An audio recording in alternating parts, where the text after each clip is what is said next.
That night, after coming home from a long day of helping her sister sort through their late mama's house over in Whitehaven, she took off her shoes in the foyer, walked straight to the bedroom without stopping in the kitchen, and pulled open the bottom drawer of the old wooden dresser.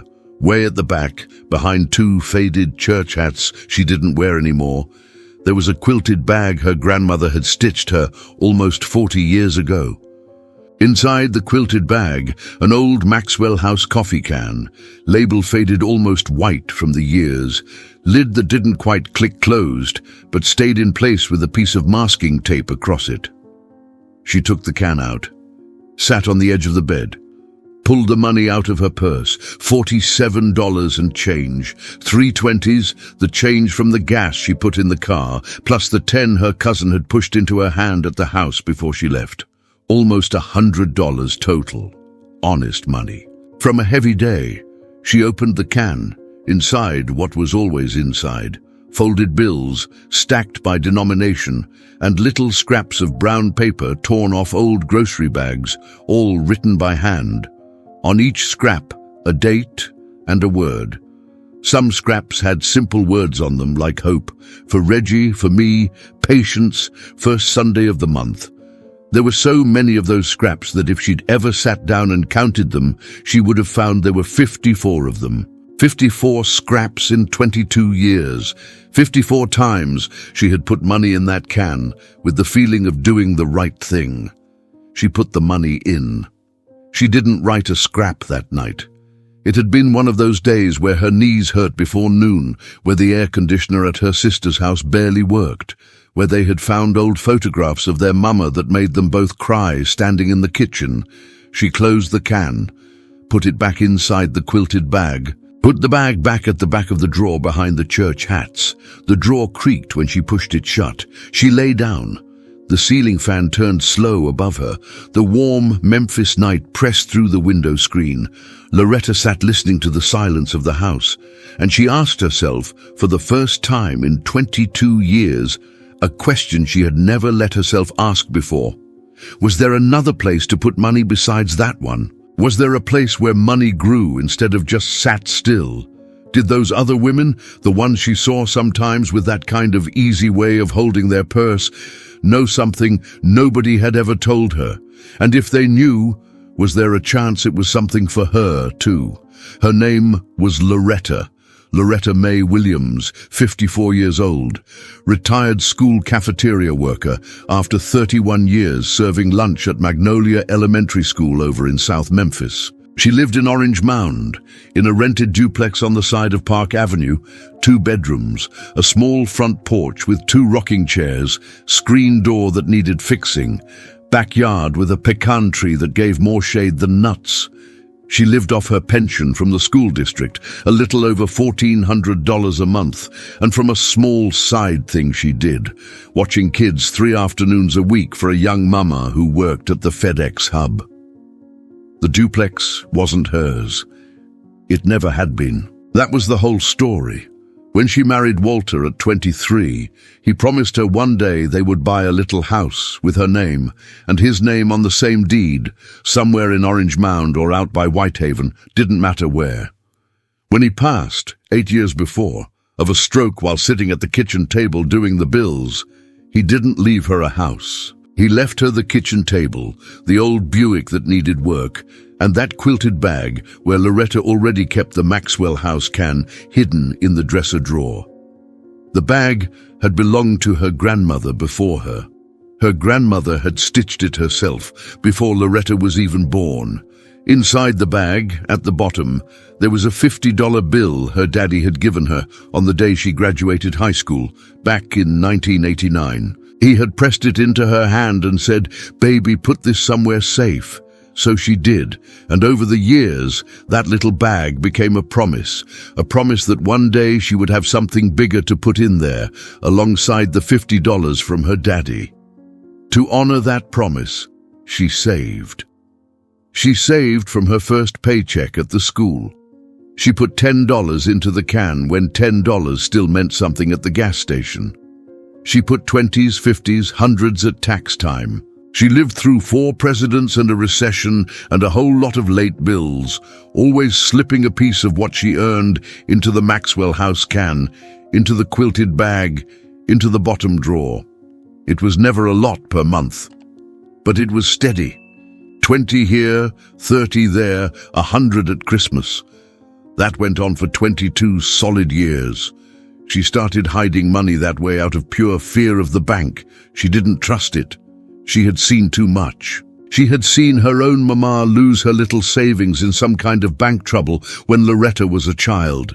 She had heard her uncle tell stories about being denied a loan over and over. She had watched her best friend get scammed out of 3 months of pay by a man who called pretending to be from the bank. To Loretta, money you saved had to be where your hand could touch it, where your eye could see it, where your heart knew it was. The drawer was that place. The drawer was the one thing she trusted without a single condition, and the drawer had held up its end. It had kept everything she put in it. Not $1 had ever gone missing. It was all there, whole, 22 years of folded bills, adding up by her own count to right around $15,200. It wasn't a lot. She knew it wasn't a lot, but it was hers. It was she who knew. If you're here today listening to this story, it's because you know a woman like Loretta too. Or maybe that woman is you. This space was made for the woman who learned to save the way you could learn, without anybody ever really sitting down to explain. If you haven't tapped that subscribe button yet, stay with me a little longer. This woman still has plenty to say. It was a Sunday morning at Sister Brenda's Hair and Nails on Lamar Avenue when it happened. Loretta went every other Sunday after church for her wash and set. Sister Brenda had been doing her hair for almost 12 years. The shop was small, 3 chairs, 2 dryers, the smell of relaxer and coconut oil all mixed up in the air. There was always something playing on the little radio in the corner, gospel in the morning, R&B by afternoon. That Sunday, while Sister Brenda was rinsing her at the bowl, a woman younger than her, maybe 35, settled into the chair next to Loretta's spot to wait her turn. Loretta couldn't see her clearly from under the towel and the warm water, but she could hear. The woman was on the phone, talking calm and confident, the way somebody talks when the conversation is normal for them. "Yeah, girl, I'm finally rolling over the old 401k. The new one matches better. My financial advisor said, wait till after the new year, but I told him no, I want it done now. Yeah, I'll text you when it's settled." Loretta lay there with the warm water running over her hair and the woman's words sitting in the air above her head.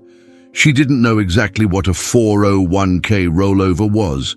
She knew the words from the radio, from things on TV, from things she had let go past her ears without listening. But that Sunday, with her eyes closed under Sister Brenda's strong hands, those words came in clear.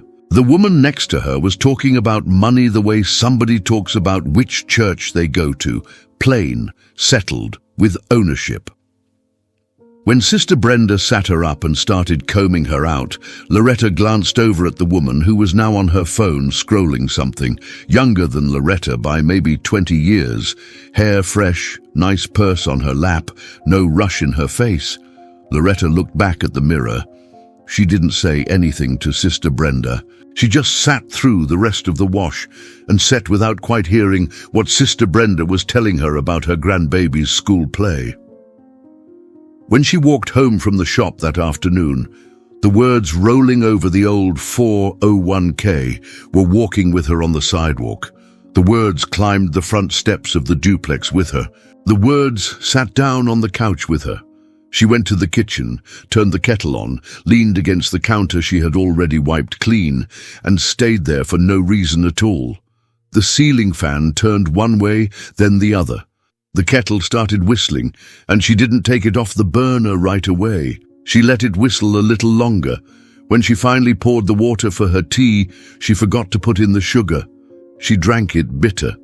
She only noticed by the 3rd sip.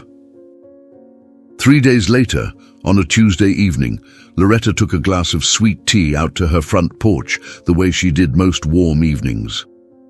Miss Erline was already on her own porch next door, in the metal chair she always sat in, with the little fan plugged in next to her and a magazine open on her lap. Miss Erline was 76 years old, retired from working as a domestic for a family in East Memphis for over 40 years. She had been Loretta's next-door neighbor for as long as Loretta had lived in this duplex. She was a small woman with a head wrap she wore even on hot days, and a way of looking at you that made you feel known. Miss Erline waved Loretta over. Loretta brought her sweet tea, walked through the little gap in the hedge between their 2 yards, and sat down in the second metal chair on Miss Erline's porch. The first cricket of the evening was starting up somewhere in the pecan tree. They sat there for a while. Miss Erline talked about her grandbaby in Memphis, who was just starting middle school. She talked about a sermon she had heard on the radio that morning that had her thinking about her late husband. She talked about the price of gas going up at the corner station. Loretta answered in pieces, but mostly she listened. There was a calm in Miss Erline's voice she hadn't heard for a long time. It was the voice of somebody who had already seen plenty and didn't need to prove a thing to anybody. When their sweet teas were almost gone, Loretta, without quite knowing why, started talking about the shop. She told Miss Erline she had heard a woman at Sister Brenda's the past Sunday talking about something called rolling over a 401k. She told Miss Erline she had a little money put aside at home, a little over $15,000 after a lot of years. She said it quietly, the way somebody confesses. Miss Erline didn't answer right away. She took another sip of sweet tea, slow, looking out at the streetlight that was just starting to come on. And after a long moment, without turning her head toward Loretta, she said simply, "Hiding money's one place, baby. Growing, it's a whole different place."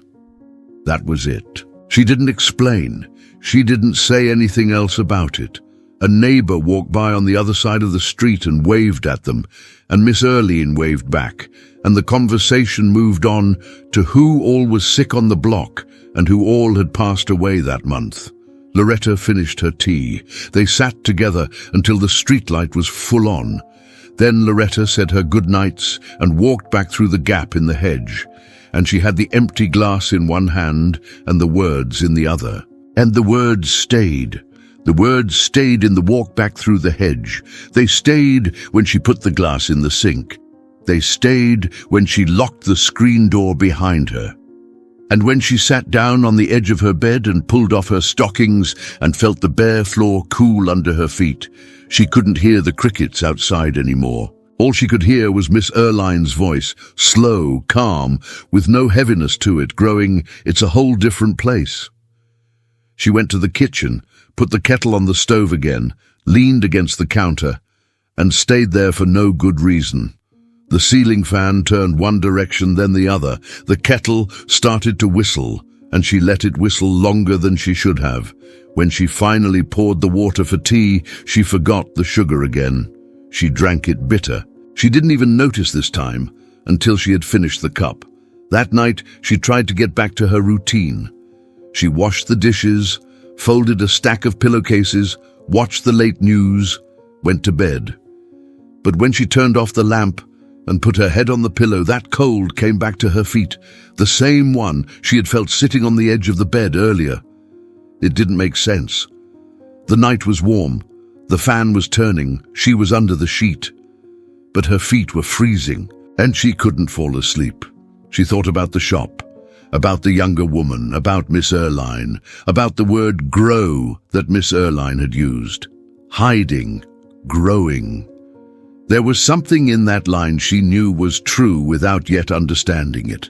As if Miss Erline had said something she already knew, but had forgotten she knew. She tried to push it away. She thought about other things, about the grocery list for Saturday, about calling her son Reggie down in Atlanta, about fixing the back porch step, But the words kept coming, always coming, and she ended up getting up before the sun, making coffee again, and going to the bedroom, pulling open the bottom drawer, taking out the quilted bag, opening the Maxwell House can, and counting the bills. $15,248, 22 years. The count was done. It was little. She knew, but she still took the $70 she had left over from Sunday, folded it in 4, wrote a new scrap with the date and the word still, dropped them both into the can, sealed it with the masking tape, put it back in the quilted bag, put the bag back in the drawer, like flipping a light switch. Like somebody who cannot stop doing the old thing, even when she feels it has become too small. That same morning, at the corner store, she stood at the counter with the receipt in her hand for a long second, not quite remembering the second thing she had come in to pick up. The next few days were strange. Loretta couldn't go back to being who she was before the woman at the shop and Miss Erline on the porch. Without trying, she started noticing things she hadn't been noticing before. She noticed her great-niece Tasha, 28, working at FedEx, mentioning her Roth IRA like it was just any old thing. She noticed the radio commercial that said, "Open a high-yield savings account from your phone in 5 minutes." She noticed the older deacon at church who said in passing that he had moved part of his money into something called I-bonds, real recent. She noticed even a woman in line at the Kroger telling another woman about her credit union money market. Before, she had walked past those things without hearing them. Now they were calling out to her, one by one, like signs that had always been there, and she had been walking around with cotton in her ears. It wasn't a sweet discovery. It was a kind of shame that took her a while to put a name to. It was the very specific feeling of having been the only person in a whole room doing the math the wrong way. And nobody had ever told her, and she had never thought to ask. One Wednesday, she tried to fix something the only way she knew how. She tightened up. She tightened everything. She cut out the soda at lunch, switched to the store brand bread, started buying the chicken pieces with the bone in to stretch the meal further. She decided she was going to put $400 in the Maxwell House can every month instead of $200. She walked around the house calculating what she would save on her blood pressure medicine if she switched to the generic at the Walgreens. She wrote it all down in a little spiral notebook on the last page with a pen that was barely writing. For 3 weeks, it worked. She watched the stack in the can get heavier than usual. She felt for a few days something that looked like pride. She mentioned it to Reggie on the phone without going into detail, just saying she had been able to save more lately. And then, one Sunday afternoon, she did the math in her little notebook. She calculated how long it would take at the new pace to get to about $50,000, which she figured was what she'd need to put down on a small place in Orange Mound. The answer was more than 13 years. 13 more years. By then, she'd be 67, and even at 67, that might just be enough to cover the down payment, not the whole house. She put the pen down on the notebook, looked at the clock on the wall, 5:30 on a Sunday. The duplex quiet. She went to the bedroom, pulled out the quilted bag, took out the Maxwell House can, brought it to the living room, sat on the couch with it on her lap, opened the lid slowly. And for the first time in 22 years, she dumped the scraps of brown paper out onto the coffee table. 54 scraps. She started counting them. 54 times she had torn a piece off an old grocery bag, written a date and a word, folded the bill next to it. On almost all the scraps was the name Reggie. For Reggie, house for Reggie, so Reggie has something to come home to. Other scraps had small words just for her. Strength, peace, good Sunday. One more month. Loretta read them one at a time, sitting on the couch in the living room in silence. The yellow light from the ceiling lamp made the brown paper look even more brown. She didn't cry, but she sat still for a length of time she could not measure. The brown paper had the smell of things kept too long, the smell of old grocery bag from the back of a drawer. That coffee can had been keeping her love for Reggie just fine. It had been keeping her hope just fine. What it had not been keeping well was the possibility of the money growing alongside that love. She had protected the money. She had hidden the money. She had cared for the money. But she had been forgetting one thing nobody had ever told her. Hiding and caring are not the same thing. Hiding is from fear.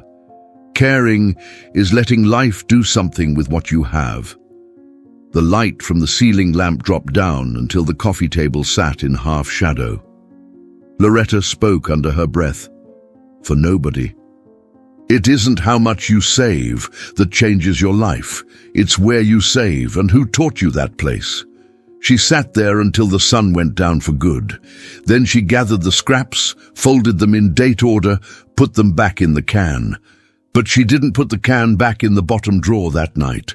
She set it on the dresser top, next to her grandmother's photograph in the silver frame. Like somebody who knows that can is going to come out of hiding very soon. Loretta didn't do anything heroic that week. She didn't make any big decisions. She didn't call anybody. She just thought. She thought while she made coffee. She thought while she watered the basil on the kitchen windowsill. She thought while she watched her neighbor across the street sweep her own front porch. And the thought was always the same. She wanted to talk to Miss Erline again. She went next door the Tuesday evening that came after, with 2 glasses of sweet tea this time. Miss Erline was on her metal chair in her head wrap with a different magazine. She nodded Loretta into the second chair. They sat there a minute without talking, just listening to the crickets warming up in the pecan tree. Then Loretta asked her. She asked her direct, no walking around it, because she felt that woman deserved a direct question. She asked her what she meant by hiding money's one place and growing it's a whole different place. Miss Erline gave a soft little laugh. She said she had learned that years ago from a nephew of hers who had studied business at Lemoyne-Owen College, right there in Memphis. She said that for decades she had been doing the exact same thing as Loretta, keeping her money in a metal canister on top of the refrigerator, out of pure fear, until her nephew had sat her down at her own kitchen table and told her about some things called money market accounts at the credit union. Told her about some things called Series 1 bonds at treasurydirect.gov, told her about high-yield savings accounts at online banks. She said it wasn't hard. She said it was for women like them. She said it paid more than the regular savings. She said it was safe, the government kind especially. She said there were even free videos online where a young woman from down in Mississippi explained the whole thing nice and slow. She said she herself had a little piece of her money working that way now for almost 11 years. And her nephew had told her once that some folks across the world, in Japan, he said, had like 7 rules to do the very same thing. But really, the most important rule was just one. Stop letting your money sit in a place where it can't grow. Loretta listened to all of it without interrupting. She wrote the names down on the back of an envelope she had in her purse, with a pen she had borrowed from Miss Erline. Walking home, she went slow, not pressuring herself to understand all of it at once. It took her another 3 weeks to get up the nerve to go to her credit union and ask. She went on a Friday after lunch, not into the line for the teller windows. She made an appointment by phone first, and then she went into the small office of a member advisor at the credit union branch on Park Avenue. The advisor, young, patient with her, sat her down and explained. He showed her the numbers. He showed her what it earned over 1 year, 3 years, 5 years. He compared it with her plain savings, the one she had at the credit union with $800 in it that wasn't even her main money. The difference was not small. Over some years, the old way of just sitting, she'd have $10 more.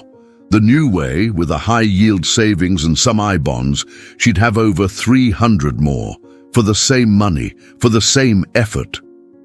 She walked out of the advisor's office holding her purse tight against her chest. Her hands had moved to her lap without her noticing. She sat down on a chair in the lobby outside the office and looked at them. They were folded over each other like she was praying. She wasn't. She thought about going home and dropping it. She thought she'd lose everything. She thought this was for TV folks, people with real money. She thought about giving up 4 times that day. But in the end, she sat back down with the advisor the next week. And she did it. She didn't do it with all of it. She did it with half, $7,600. She put part of it in a money market account at the credit union. The rest, she opened up a Treasury Direct account and put it into Series 1 bonds, just like Miss Erline had said. She left the other $7,600 at home in the Maxwell House can for safety, because she still needed to feel safe. She signed the papers with the credit union pen. Her hand shook a little, but she signed. 3 months later, she saw the first statement. The return on those 3 months alone, with her not putting in another penny, was higher than the total return of the past 22 years combined from the coffee can. Loretta read the number, read it again. She didn't cry, but she sat still in the chair for a while. Not the plastic chair from the teller line, the chair in the advisor's office with a desk to write on. Almost 2 years later, Loretta walked into her credit union on a Friday that looked like that other one. Not to handle a crisis, to handle some good news.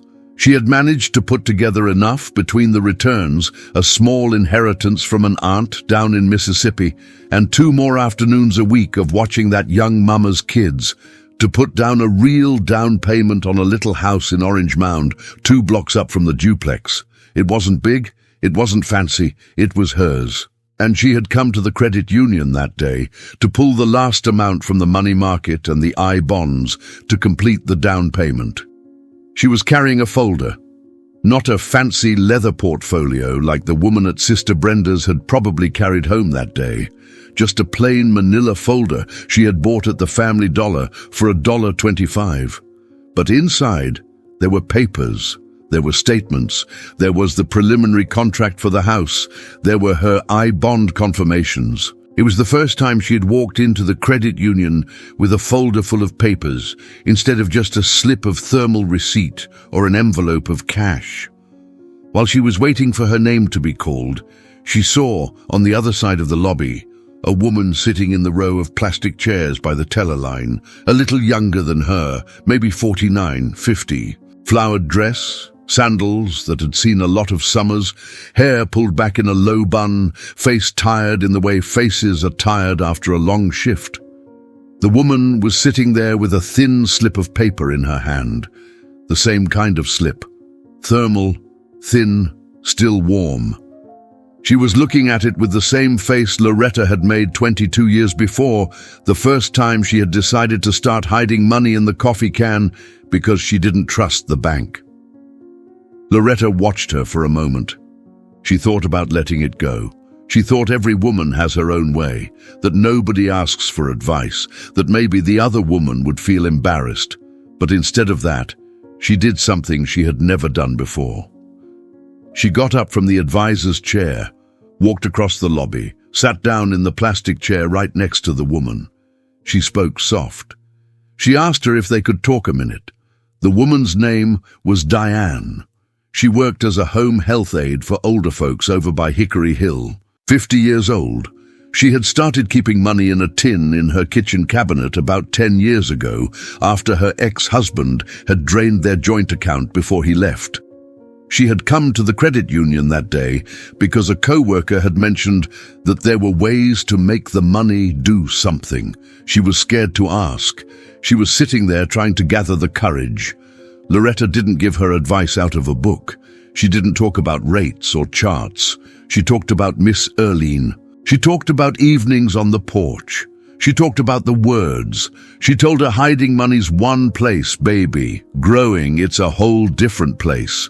She told Diane, with the same calm Miss Erline had used with her, that hiding money was a way of saving that came from fear, and that there was another way that came from trust, that they didn't teach in schools, but that maybe right now was the time to learn it. Diane listened in silence. She wrote 2 words down in the corner of the thermal slip. She thanked Loretta without looking up. She held the slip of paper a little tighter than she needed to. And when she stood up to leave, she turned to Loretta and said, quiet, that she had heard her, that she was going to try to ask. Loretta went back to the advisor's office. They called her name. She handled what she had come to handle. She pulled the money for the down payment. And when she walked out of the credit union with the manila folder under her arm, she stopped on the sidewalk for a second and reached into her purse. She pulled out the Maxwell House coffee can, the same one, label faded, masking tape across the lid. She had brought it that day with no clear reason. She looked at it for a moment.